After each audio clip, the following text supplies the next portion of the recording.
మాజీ సీఎం కొణిజేటి రోసయ్య ఉమ్మడి ఏపీలో 16 ఏళ్ల పాటు ఆర్థిక మంత్రిగా పనిచేసి ఆర్థిక క్రమశిక్షణతో రాష్ట్రాన్ని నడిపించారని సీఎం రేవంత్ రెడ్డి వెల్లడించారు. రోసయ్య వర్ధంతి సభలో పాల్గొన్నారు సీఎం రేవంత్.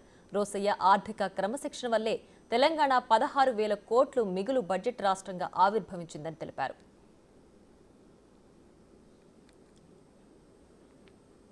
ఈ వేదిక మీద నుంచి నేను అధికారికంగా చెప్పదలుచుకున్నాను. తెలంగాణ రాష్ట్ర విభజన సందర్భంగా 16,000 కోట్ల రూపాయల మిగులు బడ్జెట్తో తెలంగాణ రాష్ట్రం ఏర్పడ్డది అని అంటే 16 సార్లు రోసయ్య గారు ఆర్థిక మంత్రిగా ఉమ్మడి రాష్ట్రంలో ఒక నిబద్ధతను,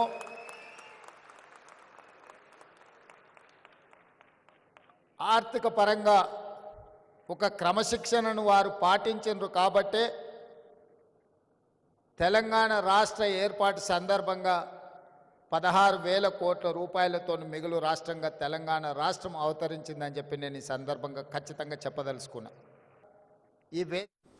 ప్రతిపక్షంలో ఉన్నప్పుడు ప్రశ్నించాలి, పాలకపక్షంలో ఉన్నప్పుడు పరిష్కరించాలన్న మాజీ సీఎం రోసయ్య మాటలు అక్షర సత్యాలని సీఎం రేవంత్ రెడ్డి అన్నారు. 2007లో రోసయ్య సూచనతో తాను సభల్లో మాట్లాడడం నేర్చుకున్నారని చెప్పారు. నాడు రోసయ్య ట్రబుల్ షూటర్గా ఉండడం వల్లే సీఎంగా వైఎస్ఆర్ పని ఈజీ అయ్యిందని పేర్కొన్నారు. సీఎంగా ఎవరున్నప్పటికీ నెంబర్ 2 పొజిషన్ మాత్రం రోసయ్యదేనని వెల్లడించారు. రోసయ్య గారు ప్రతిపక్ష శాసనమండలి సభ్యుడు అని చూడకుండా ఉమ్మడి రాష్ట్రానికి చదువుకున్న ప్రజాప్రతినిధులు ప్రజా సమస్యలను అవగాహనతో చట్టసభలలో మాట్లాడితే మన యొక్క గౌరవం పెరుగుతుందన్న ఆలోచనతోటి ఆ రోజు రోసయ్య గారు నాకు సూచన చేయడం జరిగింది.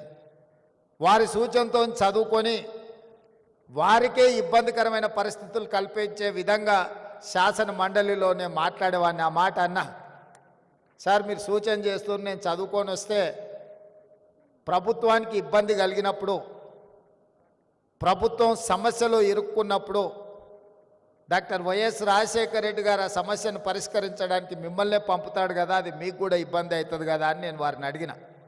అంటే వారు అన్నారు, ప్రతిపక్షంలో ఉన్నప్పుడు ప్రశ్నించాలి, పాలకపక్షంలో ఉన్నప్పుడు పరిష్కరించాలి. ప్రజాప్రతినిధులుగా ఇది మన బాధ్యత, దీంట్లో ఎవరం బేసిజాలకు వెళ్ళాల్సిన పని లేదు.